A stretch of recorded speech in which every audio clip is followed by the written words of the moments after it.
Hello and welcome back to my YouTube channel. My name is Elsie Godwin and this is Reviews on the Couch, where we get to talk about movies and how they made us feel.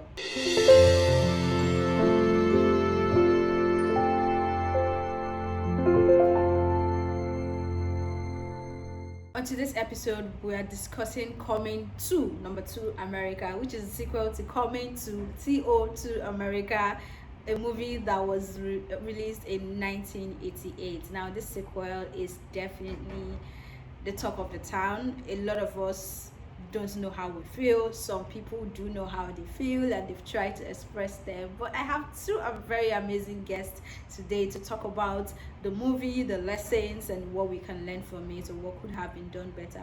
Basically, how we felt about it. Joining me on this episode of Reviews on the Couch is Harold Monu. Harold Monu is a real estate consultant, a cultural ambassador, and a relocation specialist. He definitely loves movies and he's very excited to talk about Coming to America. Also, I'll be having the one and only Moji Delano.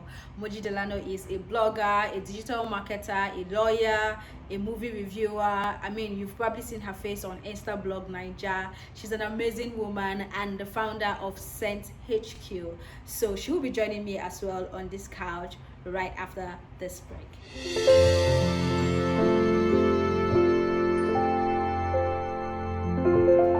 Thank you guys for joining me, Harold and Moji.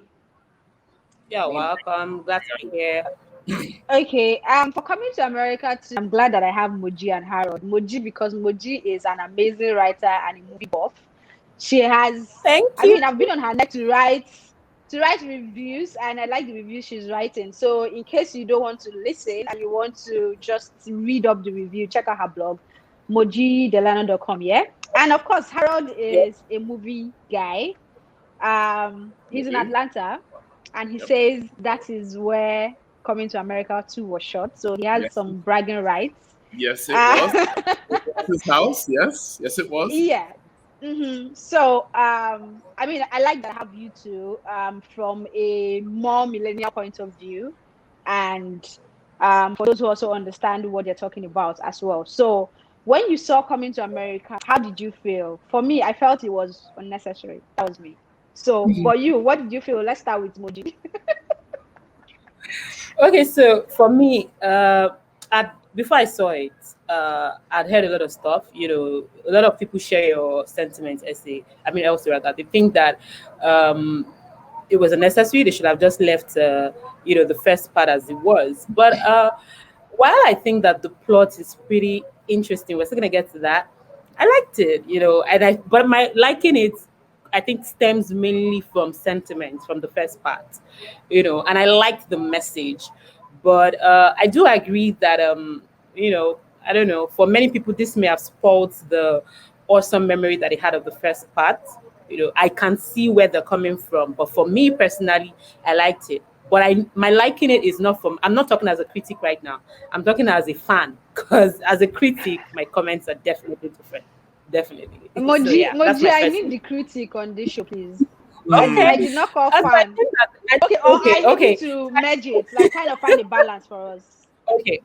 So I think that the plot was very watered down. I kept waiting for the plot to start pretty much because it felt like they summarized the entire story. That was how it felt, because I'm like, okay, we get it. You guys are trying to talk about feminism. You're trying to, destroy patriarchy and all that. We get all that. But then what is the story? I kept waiting for the story to start, to the end of the show. So it was more for entertainment value. But in terms of a plot, there was no plot as far as I'm concerned. But yeah. Definitely entertainment value. What do you think, Harold? I love the first one. In many ways, people here always laugh, "Oh, is this the ultimate African story?" So they could have left it at that. But I saw how, for Eddie Murphy, how he put the film together, his partnerships with like the big studios, and how he was able to rally old and new and create a movie about Black people, but owned by Black people with Black people in participation. So for me, I look at it from a purely business kind of view, and how he's empowering us, to have our fair share of time in the media space, right? So I liked it for that. I really did. I liked, you look at how Black Panther was like Black Panther, but it wasn't really a Black Panther movie. But Coming to America is a Coming to America movie because it's empowering Black people. For that, I did think the plot was. I wasn't too excited about the plot. I didn't think the plot was major at all. But I did like the entertainment factor. I'm a huge fan of Eddie Murphy's. I think it was a good business move. That's how I see it. Okay, so this is business move. I belong to a WhatsApp group that's movies as well, and I saw someone who was really very particular about hundreds of people made money from this movie, so we can't be saying it's not a nice movie, blah blah blah. But it's just like every other movie that comes out. People make money from it. It's a source of livelihood, but it doesn't mean that we don't have the right to talk about how we felt. And that is true. I agree that there were points in the movie that were just so weak. It was just diluted. But I think I wondered what else they could have done with the franchise Coming to America. The original part was nice and it was unique, but in making a sequel, and just the way movies are made today, it's about product. Can I answer you? Yes, ma'am. They could have left it. That's what they could have done. No. Right. No, Eddie Murphy needs to make money. Eddie Murphy needs to create stars. He needs to feed the old timers. In his position, this was a vehicle for him to create. How much is like $130 million from Amazon Prime, right? Like this is enough, and somebody ate. In fact, a lot of people ate from this. So you know what I mean? It's a franchise. I think people wanted a sequel. I do think so. I don't think the pre-sales would have been what they want if the anticipation was not there. If the desire for a Coming to America sequel was not there, the movie would never have been made. And that's how movies are made today. They're purely business vehicles. So while I get it that people are saying, Eddie Murphy should have left it, I can understand where they are coming from. But I do think that they had about 30 years or how many years ago now to actually do this sequel. If you waited for over almost 3 centuries or more, I think that more thought should have been put into the plot.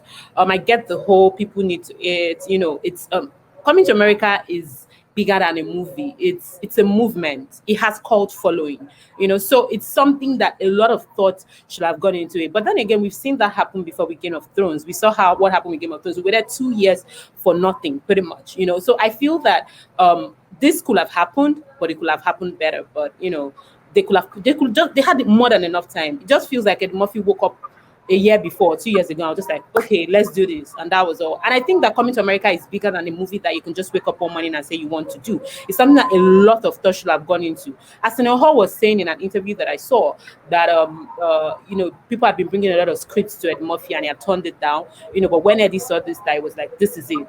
And then I'm like, what? Like, I don't know what this what this. I hear you. But so I'm just like, are the writers so weak that they brought so many scripts and this is the one that won? Come on, I can write better. And this is it. Okay, so since you're saying this is it, right? What do you think about the spin-off? So where he's supposed to have a son, right? That's where the whole thing started from. And the son, he didn't know he had the sex, not talk of having a son. Right? I was having this conversation pre-recording and I was telling Harold that I wouldn't understand. I mean, he's a man, so he should make us understand how you have sex with someone, ejaculate, right? And get to that point where you can't even remember that it happened until somebody tells you, oh, it happened. And you're like, oh, yeah, okay. And I don't understand. Harold, does that happen? So what kind of drug? What kind is the woman we will look for is for the woman. So that's never happened to you. It happens. It happens. Yeah, of course. Wow. Moji, you want to say something? So what I was gonna say is, Elsie, if we're gonna dissect this movie based on some of the unrealistic aspects, we don't even have a movie. Like, I feel like, okay, so what they showed us basically was Eddie Murphy sniffing something, and he just lost himself. And I'm like, whoa. It pretty much looked like weed, what the lady was smoking, and then all of a sudden, Eddie Murphy didn't even realize that he was being raped. He pretty much got raped, So it's yeah, I mean that what happened was rape, pretty much, because he didn't give consent. So and then all of a sudden, how many years later they tell him that he has a son, and then no DNA was done. Okay, well, let's look at it from the fact that okay, it was an African No, setting. They babe, had you like didn't need DNA. We already had like a priest who could sketch your face. So, okay, fair enough, fair enough. So That's again, which is why I'm saying that we cannot really look at this movie on the merits of seriousness, because no. there are like so many layers to things that we could pretty much break down, in terms of the story. It still comes down to the fact that the plot is weak. The attention to detail was almost non-existent as far as I'm concerned. So in terms of what you said, yeah, I do think that it can happen, but the way that it was portrayed in that movie, come on, like, but then again, a lot of things were exaggerated. We saw that it was a comedy pretty much. Wesley Snipes was ridiculous. I think we're going to come to that. Let me know. Let me know. Jump the gun. But I do think that it's possible that happened in real life, but we cannot really look at it how it was portrayed in the movie. Let's just assume that everything was, comedied up in quotes somewhat. So yeah. Okay, so this is comedy Okay. now, right? Should we just agree that we're It is. discussing comedy? It was, It yeah, comedy through and through. We Through cannot and we cannot come to America and take it and talk about it seriously. There will be nothing to talk about, pretty Yeah. much. Okay, Yeah. but there is a serious part though. When you started Moji, you were the one who pointed us to the lessons that the movie was trying to portray in terms of gender Yes. equality and things like Yes. that. Do you think that Yes. attempt was properly executed, regardless of it being comedy? Okay, so yeah, I think that the one thing that this movie had that I really like is the message. From the beginning to the end, the message was very consistent. They were pretty much trying to lend a voice to sexism, lend a voice against sexism, against patriarchy, show that women pretty much, even I think it's even interesting because we just celebrated Women's Day recently and it was Choose to Challenge. So the movie pretty much tried to challenge the status quo, which everybody has been doing. But I think that what is more important is that because this movie is based in an African setting where we know that what we have in America or even in many more exposed, or let me not use the word exposed, developed countries, yeah, so to speak, it's not what we have in Africa. Here in Africa, we still have a lot of stereotypes. What we see on social media is far from what obtains in the real sense of it. So I think that is a good thing that they decided to use this movie based on an African, a theoretical African country or hypothetical, because we know Zamunda doesn't exist, to actually put out that message. Hopefully people listen. But I do think that was a very impressive thing to do. Maybe that was why Eddie Murphy, regardless of the watered down storyline, maybe that was why he picked that, because regardless of whatever we say, that was a very strong and solid message. And I think it was consistent throughout the movie. Okay, so talking about stereotypes now, I'm coming to Harold. How do you feel about the use of the word bastard in that movie? I don't know. What do you think about it? Yeah, I actually thought that was played out. I think that was maybe one of the couple of inconsistent impressions of the African mindset that came through. I think that's archaic. Nobody in today's night Africa is calling a child a bastard, especially if it's down to illegitimacy. I think we have enough illegitimate children in Nigeria who are very, educated, and so whether you were a child in the house or not a child in the house, I don't think that really comes into play, and I think and then when I look at it, you could even see the interactions with the families. I know it was Zamunda, right? But it was just way too formal. I don't think we're talking to our parents like that anymore. We're not relating like that. So I thought that was one of the few inconsistencies that existed in the movie. That's not modern Africa. People running around calling each other bastards. That's not the case at all. And will modern Africa have two women who are supposed to be rivals being so charming that way? This is me talking about the queen and then the mother of the prince, right? Yeah. The illegitimate son.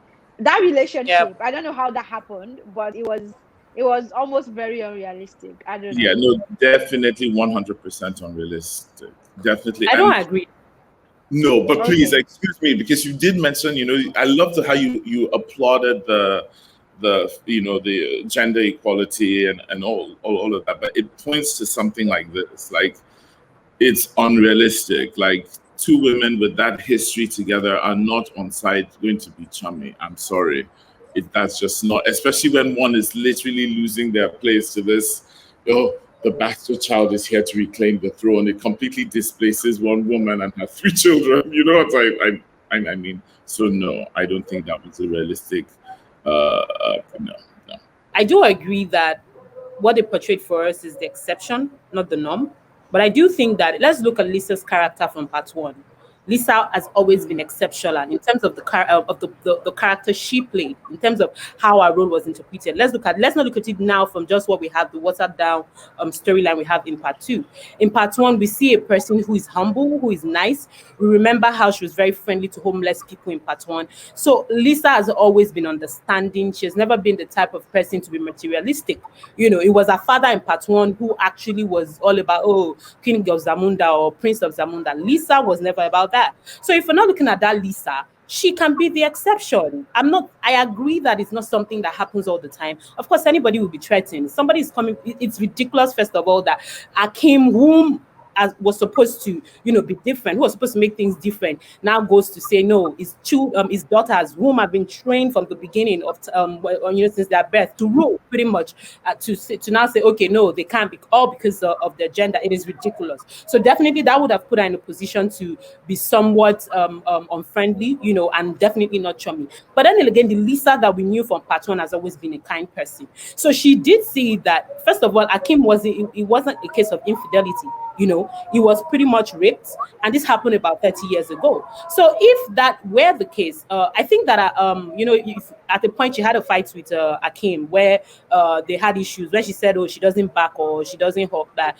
basically trying to say that she was not that type of woman, so that was understandable. But I think generally the two of them coming together as an alliance, it happens. I can do that. What she did, of course, I'll be upset that somebody else is coming to. I will be upset. But objectively, when I think about it and I look at the big picture, I look at the person I married, I don't know. My grounds would be towards him, not the woman, because it's pretty not much her fault in terms of, the child has come into existence. Yeah, maybe she might have raped the man at the time, but 30 years, that's a long time, for you to move on from it. I like how you constantly use the word rape, yeah? And I'm trying with this. That's what I was saying. This stuff can happen. Not to expand that conversation on that, because a lot of people have seen that movie, yeah, and they're not thinking that way. And I totally agree with you. That was rape. And it takes me back to how, when it comes to things that affect men, especially in terms of sexual harassment and the likes, we do not take it serious at all. Remember when I don't know if you saw the post I put up on my Instagram page, where a lot of men actually came out, and it seems like, maybe if I'm allowed to pick what's it called now, statistics from thin air, I can say 90% of the men you would encounter would tell you that their first experience with sex is something that looks like rape, right? So how does it then portray the women that we see in the society? Does it mean that most women are actually rapists and enablers or even pedophiles? It depends on how you want to put it, right? So I'm trying not to get into that conversation, but I'm going that's a very when you saw when you saw about what I use. Yeah, that's hardcore though. That's when really you saw hardcore. that part, when you saw the movie, did it come to mind? Because I know men have always been accused of not seeing their situation in terms of rape as rape.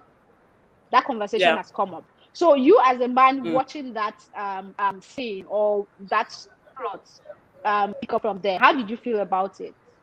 Look, I promise. I mean, I hear you 100%, and I actually applaud the both of you, for your perspective, because I know I said it in jest, but yes, you can be quoting someone and a woman, and have an intimate encounter and wake up the next morning and not know how far you went, just because you had submitted yourself, or you had lost your consciousness, or whatever the case might be. For the woman, it's pretty clear, this is rape. But for the man, maybe because the performance lies on us, right? It's like, oh, well, you are the one who you engineered this, but it's wonderful just to hear that at least you acknowledge that this guy lost his consciousness. He was taken advantage of, and 30 years later found out he had a son. Okay, so let's talk about the costumes. I think that's one of the very beautiful thing about the movie. It was really colorful. They got it all right, I think. Correct me if I'm wrong. What do you think? I absolutely love the costumes. But I like that there was a lot of consistency from the first part in terms of the characters. Apart from the Queen, we see that from Carl L. Jones to even the white guy who worked at McDowell's. You know, they were all still there, and I like that consistency. I thought it was brilliant. It brought a lot of euphoria from the beauty of watching the first part, pretty much. And in terms of the costumes, I thought it was exceptional. A lot of money must have been, gone into making sure they got that right. Of course, we all know that Africa today is not necessarily that deep. Like, no, we wear the things that we wear. It's not that deep. It's no longer that serious. I'm just my Zamunda style. Oh, Elsie, I didn't get the memo. I will have come ready. My crown broke, but yeah. I would have come ready. But I do think that in terms of keeping that consistency of the whole, trying to show us the richness of the African culture through the dress sense, it was top notch. I loved it. I love that because when Lisa married Akeem in part 1, she wore like a pink dress, and I like that the fact that she chose red, the bride this time around. But I just generally think that there was a lot of consistency in the interpretation of the costume, and they still kept it even up to. For me, the star of this movie was Wesley Snipes. I don't know what you guys are going to say, but generally was the star of the movie because I've never seen him do anything that ridiculous. Wesley Snipes is a serious actor. Like I don't even think he has done anything in a long time. I mean, I remember him from Days of Blade and the rest. This guy is a serious actor, a serious action star. To now see him clowning as General Easy, I thought it was just for me show that it was around. It is around character. He can do anything pretty much. That is not doing it doesn't mean he nice, cannot. But that character was pretty much irritating to me. He was just so annoying. He did it well because General Easy, he did. Irritating. He was supposed to be irritating. He was very irritating. Yeah, I'm not even gonna lie. I think that was a bad casting call having him in there. I did not enjoy his character at all. Yes, he was annoying in character, but just seeing what he's like in that place, I was just like, no, guy, you're an action movie star. Do not do this to yourself. No, you are the one who is a mind now. You want to see him in a set. You need to do another action movie. Call your boys. Like, you do not need to be doing this to yourself, please. But please. I like how Moji mentioned McDowell's because it brings me to the representation of Pepsi. That's product placement and how it started in the beginning. Yes, it was in your face, but it still came out so beautiful, and it felt like, oh, this is a party I want to be part of. I don't know if anybody else felt that way. Now it's interesting for me. I think that's where the movie was heavily diluted. Like there was just so much. The beginning, propaganda. Yeah, but it was just so much American propaganda. What was it? Vegan food, no footprint in the day. Or female equality. It was just too much propaganda. Yeah. I don't think it even gave people a moment to think. It's just them programming people, and I think that's why they dumbed down the plot, because this movie was funded purely for product placement and to push the new, God knows what party we have in government today, but it's just propaganda. That was the whole, and I know that's why this film was made, and that's how this film got funded, because they have something they want us to. I think that I personally think the advert placement was too obvious. I mean, you have to pay the bills, but it was the movie was literally a placard, pretty much. Really? Like, beyond the party. And that's why the plot was so weak. Look at Lyft. The guy literally did an advert for Lyft. When he said, wow, the time when Akeem was in court. And he said, oh. And the guy said, oh, this put the promo. I'm like, come on. He literally did an ad for Lyft. It wasn't even subtle. Like, they were even money has to be made. There were too many. I don't fault their hustle, but I thought it could have been a bit subtler and would have still gotten the message. It was a lot. Thank you. I wasn't too happy about the two as well. Yes, and I think that's why the plot was so weak. That's why they didn't spend time on the characters. I thought Ugo Monya could have done a better hash of the costumes. These are all the reasons why I just thought, listen, guys, this movie was a pure money maker. Everyone's going to get paid. It's to promote whatever agenda America has going on for today. And that's that, and I think, but I do think they delivered on entertainment. It wasn't a 2-hour think, no, it was just come have a laugh, go back 30 years, be able to share some story. It's a family movie, right? So generations will be able to enjoy this. And of course, come Christmas time, it works for entertainment. It works for entertainment. I feel better just thinking that I'm watching comedy cartoon, not just comedy, but like cartoonish comedy. So it felt good. Yes. But in rounding up, let's touch on Davido's appearance. I think that was one of the reasons I kept on going, because if Davido had come in the beginning, the first performance, we didn't have time to talk about the burial as well. How, but moving on from that, though, what do you think? It was very interesting, though. I thought it was very interesting. Let's look at it. Let's not look at it from. I think in today's world, I don't think it can happen.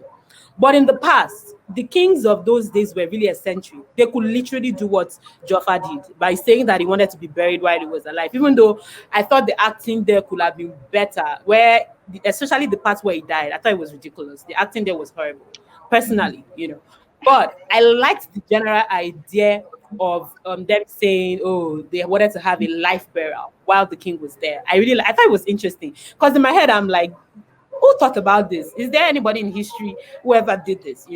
Because sometimes those kings do have these premonitions of when their time has come and whatnot. So I liked that, and I liked the entertainment value. I particularly liked Gladys Knight's song, whatever she was singing. I don't think it's just kings. So when people actually grow old, like, they kind of know when they're going to die, which is why you hear them Even say, some young people know. come and see me when I come to see me. They kind of try to bring their family together before they go. They know. Yo.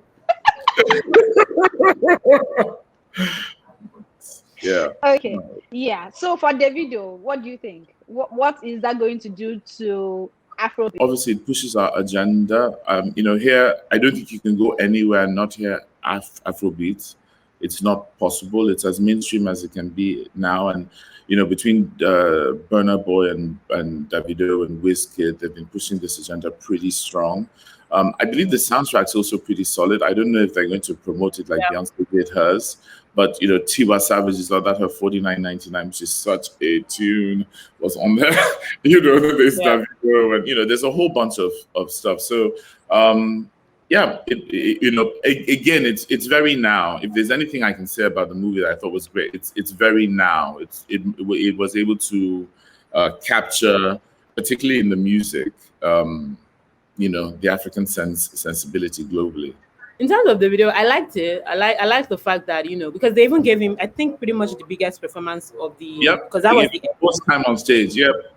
Yeah, it would leave, I think, an impression in the minds of people. So I do think that, because I see that you've been using the word agenda a lot. I do think that it was a good way to push, the Afrobeat agenda. If I can use that, because it was pretty impressionable. His performance, I liked what he was wearing, the whole flowered suit or whatever. But yeah, I do like that the video was featured. I wish Tiwa was also featured though, but let's not push it. Because I like when I heard was it Koriba? There was a song that they were singing. Is it 49? Yes, it was Koriba. No, you're right, it was Koriba. But when I heard I was like, oh my god, is Tiwa going to show? But then I remembered, no, nobody talked about Tiwa on social media, so definitely Tiwa is not there. So I thought that it would have been really nice, because we see a lot of this and also the reason why I think Tiwa would have been nice is this is a movie trying to break down patriarchy. This is a movie that is trying to push, show the world that women can do better. I mean, the world can do better in terms of how they place women, in terms of how we need to break down patriarchy and all that. And Tiwa Savage is, in terms of our male counterparts, it's like they are here and she's here. And she's still supposed to be the first female in terms of music in Nigeria. So I think that it would have been really nice to just, bring her there. And it will have kind of pushed the agenda a bit, because this is the kind of thing that happens. If it's not Davido, it will be Burna Boy. Always did. Why can't it be a Tiwa Savage? And This that is takes us back a to what you said. I don't know if it was you or Harold when you said that they didn't take time to think the movie through. It was just highly commercialized, that a lot of yeah. little details that they should Attention have to detail is missing. done wasn't, yeah, it was just not there. I mean, you're So going to yeah, have the I queen. mean, You pretty much told. I mean, the laws were changed for you to have a queen. So why can't you have a female performer as the icing on the cake? I mean, I like the fact that it was the video. I wouldn't have it any other way in terms of at least a Nigerian is there, but I would have preferred it was a female, or at least Tiwa was added or some other Nigerian star. You know, that's. But okay, yeah, great okay. opportunity, great outlook for them. Great conversation with you too. Thank you so much. But finally, Yeah, welcome. if you're going to rate the movie on a scale of 1 to 10, Harold, you're going first this time around. You're not pushing it to Moji. On a scale Oh, of 1 to 10, what would you give it? I'll give him. I'll give it 6 for this one. I'll give him 6. You know, 6? yeah. Okay. Moji, what would you give it? A 5, oh, and that 5 is because of sentiment. Yeah. I I think think yeah, I'll give it a 5. After all the defense you did, Moji, you are giving it 5. Yeah, it's a 5. A 5 for 2 reasons. Elsie, if we're going to look at this movie seriously, like if it wasn't coming to America, I may not have finished it too. Let's know. I personally may not have finished it. So if we're going to look at it seriously, technically, there were a lot of loopholes.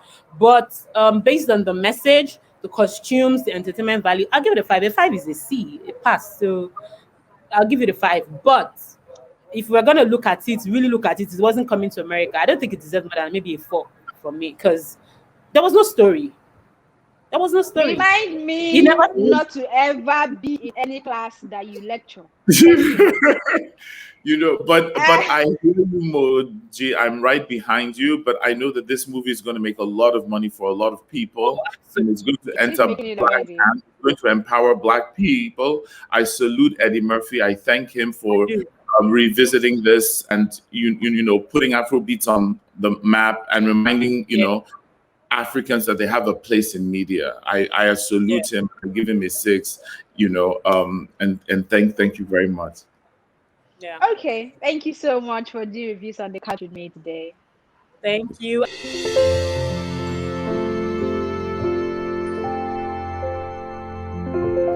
Yay! Thank you for watching, and super duper thank you to my guests Moji and Harold. They were super amazing and they made this conversation pretty interesting. If there is anything you want to add to the long conversation we've had, please feel free to use the comment section. We want to know how watching To Coming to America made you feel, and of course what you got to learn from the movie as well. This is the time I beg you to please subscribe to my YouTube channel. I'm begging. Please subscribe to my YouTube channel. Also remember to like this video, share it with your friends and family, and let's have broader conversations. If there's any movie you want us to talk about, kindly use the comment section as well, or just send me an email. My details would be in the description below. Also follow me on social media, Twitter, Instagram, Facebook. It's LCEC everywhere, as you can see on the screen. I love you guys so much, and thank you for the support. Thank you for the good messages. Thank you for loving this content, and thank you for your feedbacks. I do not take it for granted. Till I come your way again, my name remains Elsie Godwin, and